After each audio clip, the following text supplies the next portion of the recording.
uthi uyesu into engena ngaphakathi ngene yesiswini igqithe kodwa yona ngxaki yinto ephuma ngaphakathi enhliziyweni. Uthi uYeremiya xa ethetha yena inhliziyo ikhohlisa nomniniyo. Ingxaki yam njengomuntu neyakho inhliziyo. Yilento ke ngoku uYesu efuna yona inhliziyo. Ngoba uyayazi ukuba xa engenile enhliziyweni yomuntu ezazinto bezinobukhosi kuye udilishana nazo ngokwakhe ngokusenhliziyweni yomuntu. Athi umbhalo wemizekeliso gcina inhliziyo yakho ngoba kuyo kuphuma amathende obomi. Awaphumi ke xa engekho uYesu. Athe zinqanda angakwazi nokuzinqanda xa eselethukisa. Ngoba kuphuma isithuko enhliziyweni ngoba kugcwele sona. Isikhoza sithi umuntu ubhodla into ayityileyo. Nobangela ukuba kube nje ehlabathini. Ngoba abantu baphila ngokungathi akho thixo. Inhliziyo zabo zithinjiwe ngokwendawo. Ile ntombazana yini kangaka. Nanku umuntu endixelela izinto endakhe ndazenza. Ithi iBhayibhile yam le ntombazana ibiyokha amanzi njena kodwa nansi ishiya umphanda ingaphethanga amanzi ngoba kukhona into eyivayo enamandla kunamanzi eyiqondayo lento ukuba xa abantu banokuyiva nabo ingenza utshintsho endaweni yabo. Hallelujah. Hallelujah. Ushiya njani umphanda intombazana equleni kodwa ibisiyokha amanzi? Wentombazana umSamariya uyenza njani lento? Ngathi yamphendula intombazana ithi andikwazi ungawushiyi umphanda ngoba kukhona othethayo empilweni yam onamandla othetha ngamanzi angunaphakade alotshintsha impilo yam angale kanye enhliziyweni enza umahluko enhliziyweni yam. Zithi izinto ebezilibhongo negugu enhliziyweni yam zitshintshe ngizikhumbukele indlela zami.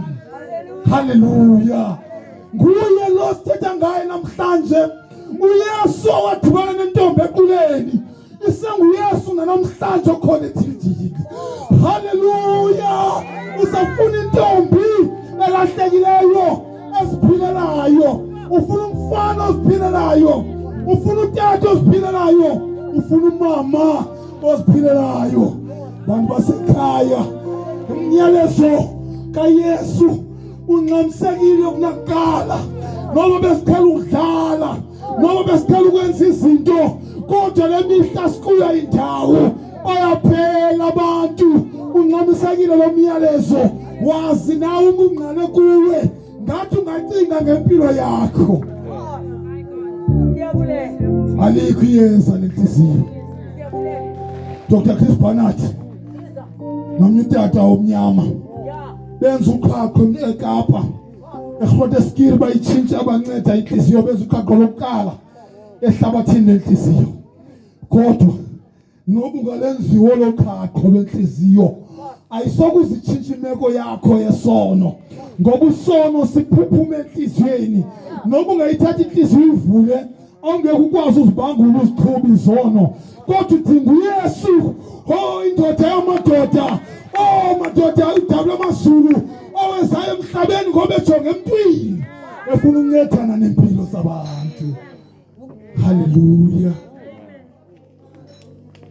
Lentombazana yawushimpa, yawufika yahamba phakathi kwabantu bakhe. Sinombono wayo intombazana ngathi khona lapha enkaqeni ithetha nathi ethildini. Ithi khanizeni bantu basethildini. Khanizeni bantu.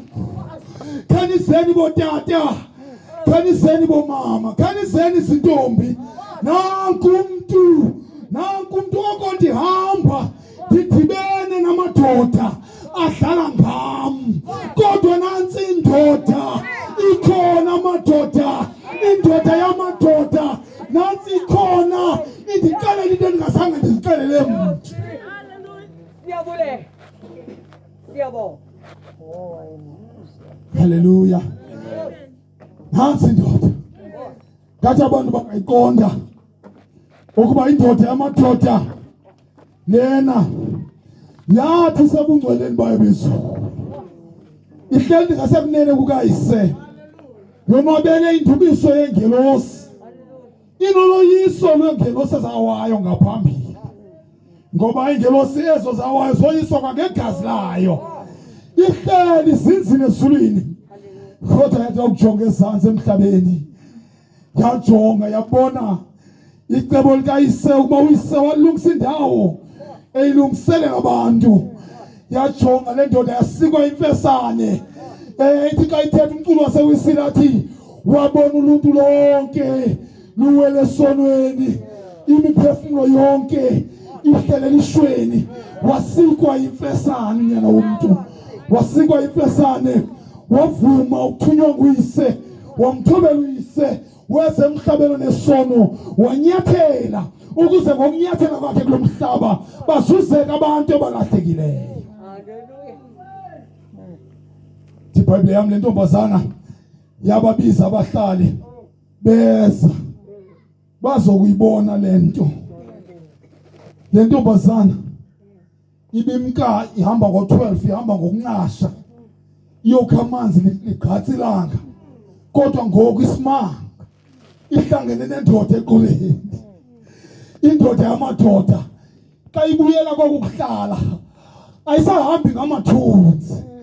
Ibuye ime endaweni ebonwa ngabantu bonke. Ibakhwaza abantu izani nonke bantu izanobona.